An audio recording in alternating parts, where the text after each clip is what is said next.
Welcome to another bonus edition of Upon Further Review. Upon further review, And in this edition, we'll be talking about the Dallas Cowboys at the St. Louis Rams. This Week 3 matchup will be happening on September 21st at 1 p.m. Eastern Time. You can catch that on your local Fox affiliate. So the Cowboys are going to St. Louis. They're coming off that big win as they beat the Titans in Tennessee.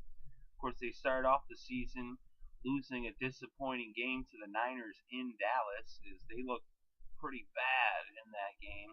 Of course, they brought it on later on as they attempted a late comeback but fell short as they just ran out of time. They needed like 80 minutes in the game, not just 60.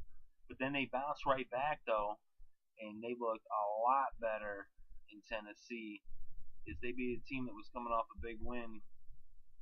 So it'll be interesting to see, which Dallas Cowboys team shows up in St. Louis. Of course, the Rams got obliterated by the Vikings in Week 1. They made the Vikings look like they actually were good, even though they're not.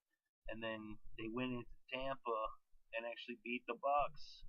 And I know that people don't really respect the Bucks, but the Bucks are a lot better than people give them credit for. So it'll be interesting to see St. Louis. What are they going to do? They're at home, of course. They really have issues at quarterback, as we all know. Sam Bradford once again went down for the umpteenth time. Really, it's sad too because he's so talented. Even if he wasn't, it's sad to see a guy get injured.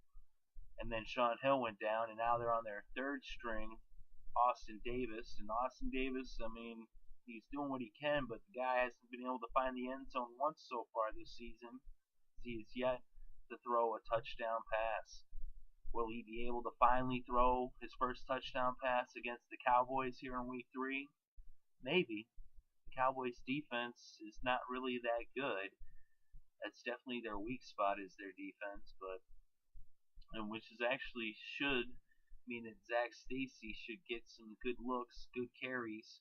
Of course, Cunningham too, as they got two running backs there that they like to run. Stacy, he's kind of a bigger guy. He's got more, oomph to him. I think he's a little more talented. He gets more carries than Cunningham, but Cunningham, he's not bad either coming out the backfield there. He's a little bit quicker.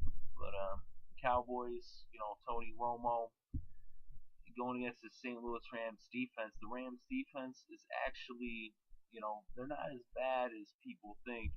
The Rams are actually a much more talented team than they get credit for.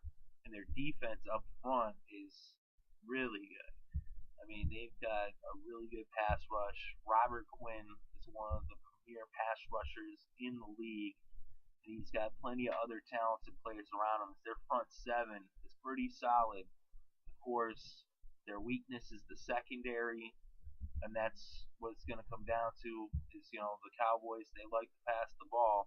Of course, they've been balancing it out so far this year is they actually have exactly the same amount of passing plays as rushing plays.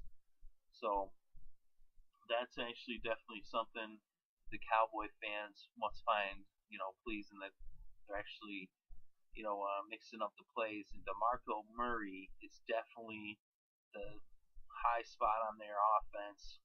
Everybody talks about Dez Bryant. Yes, he is good. He's a huge receiver, very talented, one of the best in the league.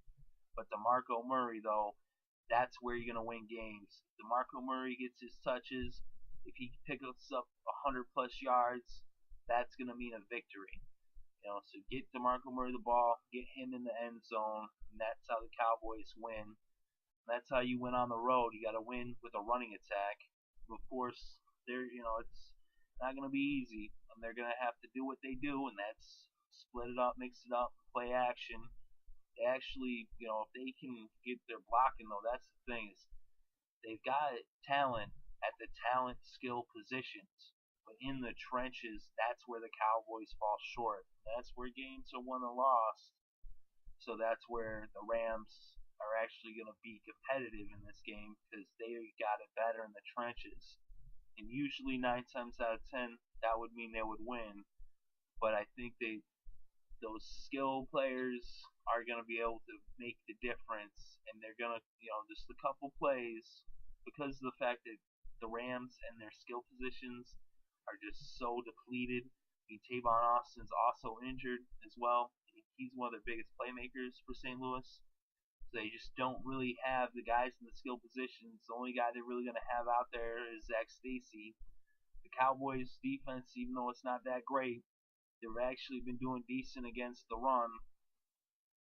For what it is, it's still an early season, but they'll be able to key on Zach Stacy. They'll be able to load up in the box, put 8 men in the box, and shut down the run. And all they have to do is shut down Zach Stacy. They win this game. That's not really too much to ask if you got 11 guys trying to just stop one guy, and he isn't going to have much help from the quarterback or from passing attack it out. So it really doesn't look good for the Rams. Their only chance is to keep this a low-scoring game. And we know that even if you can cause turnovers against Tony Romo, he'll keep coming at you, and he will put up some points. And that's how the Cowboys will win.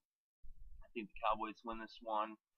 I would say it'd be by a score, potentially more. They could run it up. If Romo gets it going, if he can get the time that he had last week, and if he can read the defense as well as he did in Tennessee, then he should put up some big numbers. But I wouldn't be surprised to see him under pressure and getting sacked and turn it over, which will make this more than likely a one-score game. But it could go either way. Let me know what you think in the comments below. I'm very interested to hear everyone's opinions. Thank you very much for listening. I hope you enjoyed the show. If you did enjoy the show, feel free to hit that like button. Also, feel free to subscribe. We bring you videos almost daily, sometimes as many as 15, even 20 videos in a day. Sometimes we might miss a day, but that's a rare occasion. Either way, we'll always be bringing you more and more content as soon as possible.